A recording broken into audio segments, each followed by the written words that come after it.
Mabilis lang ako magluto. Hindi po ako masyadong sumusunod sa mga procedure. Diba? Siyempre, lagay ang bawang.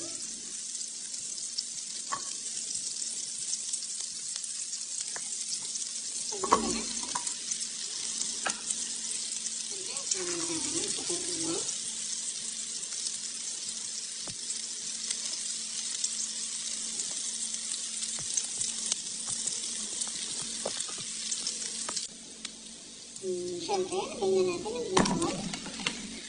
Ito muna. Lagyan natin ang kunting gata.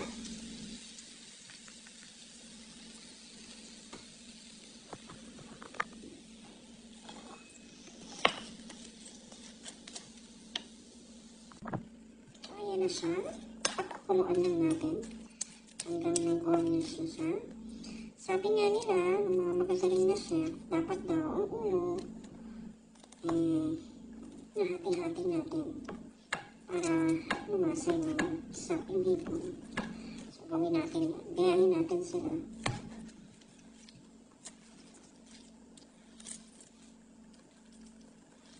So, hindi lang natin maruta ito. Sorry. Hindi maganda yung pag-video ko. Ganyan lang. Lagyan natin ng konting patis. Ganyan lang ako magluto. Wala na akong sukat-sukat. Lagyan na rin natin. Lagyan na rin natin ang paminta.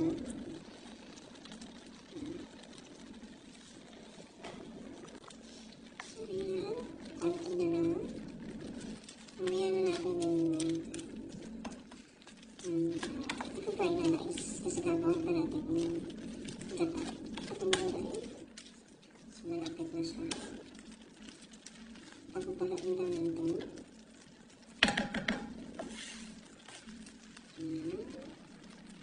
Patayin natin. So, ito na yung gata. Nilagay na natin. Ano natin, nilagay natin. Hindi yung masyadong nakasabay. Pero,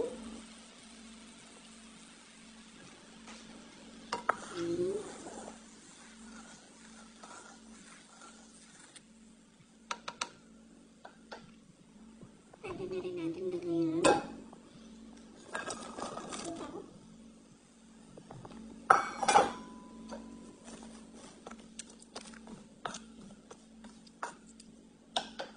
Siyempre, ang paborito namin yung sili. Dahil ako pwede ko na.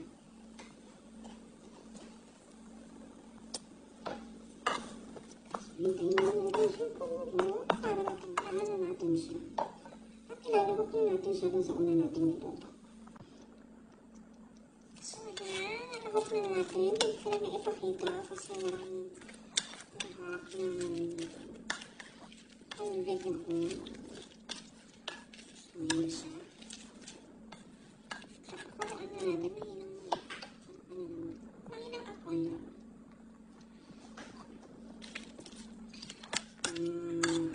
Timplahan ko na siya. So, titikman ko na lang kung may kulang pa. Tsaka natin dalagan.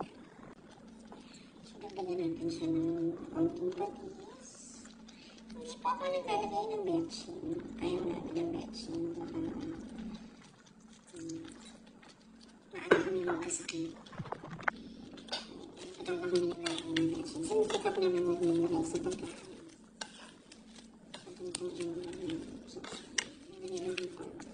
Konting patis.